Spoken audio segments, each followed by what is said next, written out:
इकडे नागपूर जिल्ह्यामध्ये 87,169 हेक्टरवरील पिकांचं नुकसान झालेलं आहे। लवकरच मदतीचे पैसे शेतकऱ्यांच्या खात्यामध्ये जमा होणार आहेत। जिल्हा प्रशासनानं 114 कोटी 64 लाख रुपयाच्या मदतीचा प्रस्ताव सरकारकडे पाठवलेला आहे। संत्रा, मोसंबी, सोयाबीन आणि कापूस पिकाला सर्वाधिक फटका बसलाय। सोयाबीन पिकांचं सर्वाधिक नुकसान झाल्यानं शेतकरी हवालदिल झालाय। येत्या 1-2 दिवसांमध्ये शेतकऱ्यांच्या खात्यावर पैसे जमा होण्यास आता सुरुवात होणार आहे। सोलापूरचे जिल्हाधिकारी कुमार आशीर्वाद यांची माहिती आहे। जिल्हा नियोजन समितीच्या खर्चातून 15,000 बाधित पूरग्रस्तांना दिवाळीसाठी रेशन किट देण्यास उद्यापासून सुरुवात होणार आहे।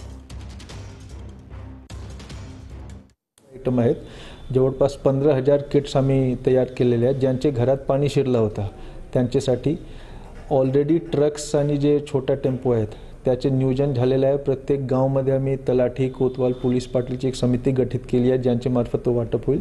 तो पण दिवाळीच्या 1-2 दिवसाआधी त्यांच्या घरात आम्ही सगळे जे राशन किट आहे ते आम्ही पोहोच करणार। सर, लाडक्या बहिणींना साडी वगैरे त्यामध्ये गिफ्ट केलेली आहे? ते पार्टी मार्फत आहे।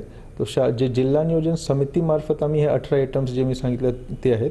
बाकी पॅन्ट शर्ट आणि जे बाकी साडीवाडी आहेत ते जिल्हा नियोजन समितीच्या फंडमधून नाही आहे, ते माननीय पालकमंत्री साहेबांनी स्वतः तो तयार केला आहे। तो पण आम्ही त्याचसोबत एकच सोबत ते दोघं किट आम्ही पुरवठा करणार।